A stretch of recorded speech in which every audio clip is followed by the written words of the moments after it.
Vale, pues el siguiente bloque es sobre el desarrollo cognitivo y conductual en los niños. Y bueno, antes de nada quería recordar un programa que hicimos con Lucía Tintoré acerca de las secuelas del confinamiento en los niños. Y bueno, nos dijo que el problema no está tanto en términos de lo que el niño pierda en su desarrollo, sino más en el coste de oportunidades que han tenido o que podían haber tenido.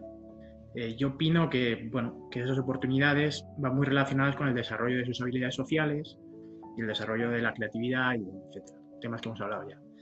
Además, estas oportunidades han sido sustituidas en buena medida por las pantallas, que en su justa medida son beneficiosas, pero su exceso sobreestimula al niño. Se podría decir que les han restringido ciertas experiencias, ciertos aprendizajes cruciales a estos niños, en un periodo crítico además. Y bueno, ¿qué opináis sobre ello? Si quieres, Miriam.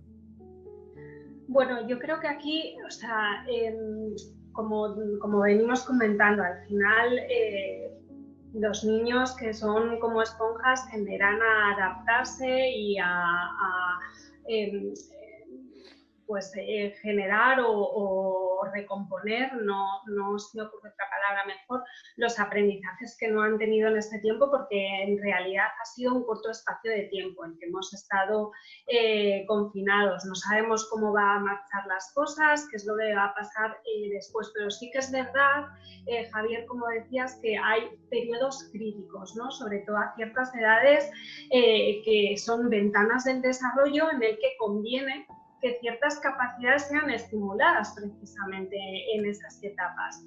Y aquí es donde yo creo que hay mayor riesgo. Si no, el resto de habilidades, capacidades, yo creo que no sufrirán mayor deterioro, pero sí que tenemos sí que puede existir un riesgo con población que está precisamente en esas ventanas del desarrollo, como también tenemos otro riesgo en el otro extremo, ¿no? En personas que están, personas mayores que están en un periodo de deterioro ya cognitivo o sufriendo incluso demencias. Ahí hay un empobrecimiento absoluto de la estimulación, y sí que se han visto, creo que antes Victoria aludía a ello, se han visto retrocesos muy importantes, y eso ya sí que no es compensable. En los niños quizá se pueden hacer muchas cosas, pero sí, eso ha ocurrido. Lo que pasa que yo creo que, dadas las circunstancias, no es algo extremadamente grave, porque al final son 2 meses y medio y creo que es perfectamente salvable. ¿Quieres continuar, Eduardo? Bien, perfecto. Yo comparto la idea de que los niños y niñas tienen una enorme capacidad de adaptación y de hecho probablemente nos dan cátedra a nosotros los adultos respecto a cómo adaptarse a situaciones excepcionalmente complejas como lo que ha provocado la pandemia. En cuanto al impacto que esto ha tenido sobre su salud mental, en primer lugar nos ha demostrado la importancia del juego y sus maravillosas posibilidades creadoras como un recurso, digamos, protector para afrontar eventos vitales estresantes, sobre todo en contextos de confinamiento. Y eso, y ya sabemos las implicancias sociales, culturales que tiene en el desarrollo de niños y niñas.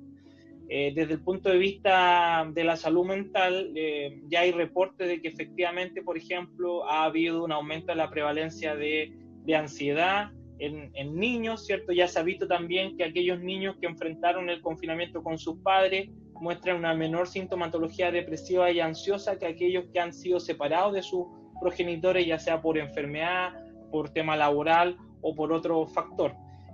También se ha visto que ha habido un aumento del sedentarismo, una disminución de la interacción social y una sobreutilización de las plataformas digitales. Eso también se transforma en un factor de riesgo, sobre todo en función del rango etario del niño del que estemos hablando. No es lo mismo un niño de 6 años que pasa 9 horas frente a un computador que un adolescente.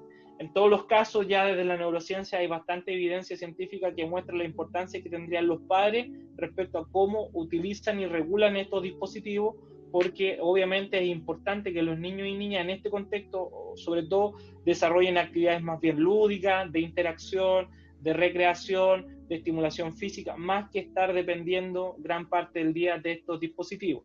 Además, porque estos dispositivos y el acceso a Internet y el consumo de Internet también se ha prestado en contexto de pandemia a otros factores de riesgo, como por ejemplo en el caso de Chile se ha observado un aumento de las denuncias por casos de grooming, sexting y utilización de imágenes de niños con fines pornográficos, lo que también se transforma en un factor de riesgo.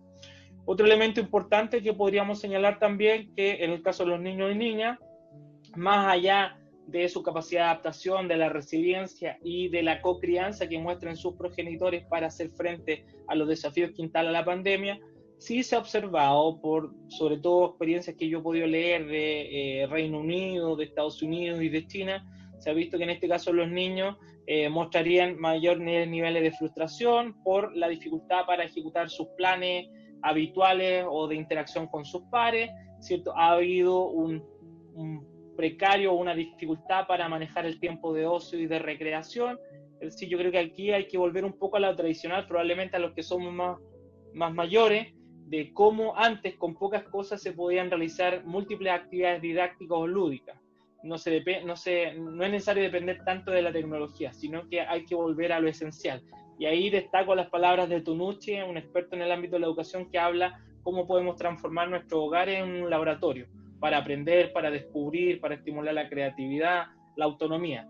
Y también se ha observado un aumento del miedo, sobre todo por el miedo al contagio, y probablemente también una dificultad para adaptarse a las rutinas más bien monótonas. Entonces, ahí yo creo que la tarea de los padres y cuidadores es cómo generamos rutinas en equilibrio, pero que fomenten y despierten la curiosidad, la creatividad, la autonomía, la libertad por parte de los niños y niñas. Y en el caso de los jóvenes, para ser muy breve, lo importante que tiene es que los padres puedan conversar acerca de cómo esto los ha afectado en sus relaciones interpersonales, cuáles son las percepciones que tienen frente al evento que hemos estado vivenciando, cuáles son los recursos o estrategias que están utilizando para hacer frente a sus miedos, a sus temores, cómo visualizan su proyecto de vida, ¿cierto? Y apoyarlo en la toma de decisiones y en la planificación del tiempo libre para que puedan continuar de la mejor manera con su proceso educativo a distancia.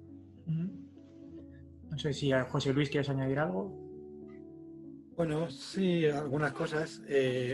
Bueno, parece que los niños han sido los grandes olvidados, ¿no?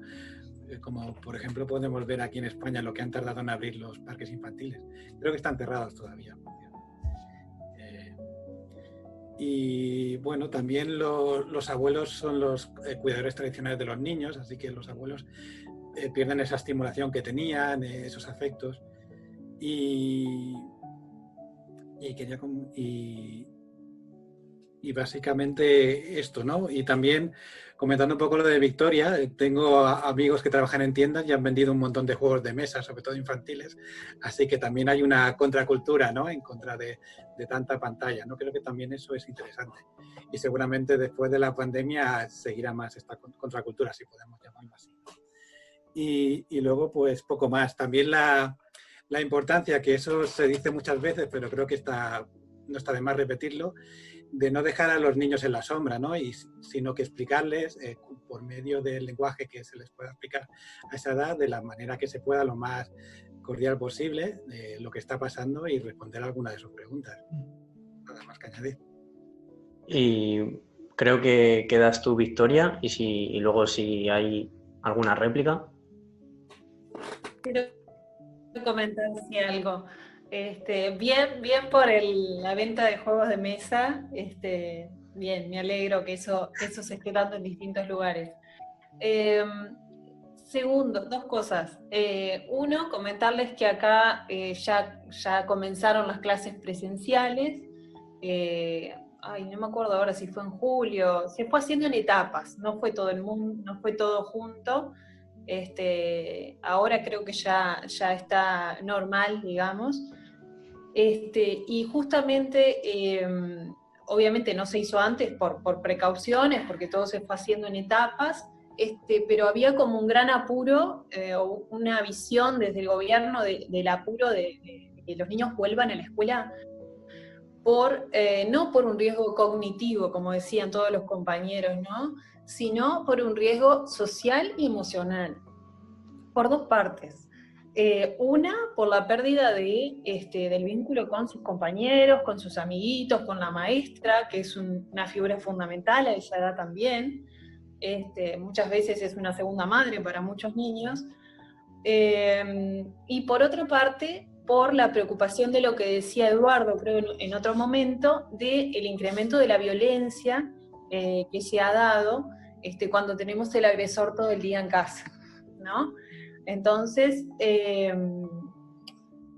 bueno, el que los niños vayan a la escuela es un factor protector, ¿ah? Durante mucho tiempo, por decir una de las situaciones en la que protege. También hay niños, no solo por violencia, sino por aislamiento, por distintas razones, que el único vínculo extrafamiliar es en la escuela. Entonces, el riesgo, lo que preocupaba aquí, era ese déficit social y emocional para el desarrollo de los niños. ¿Ah?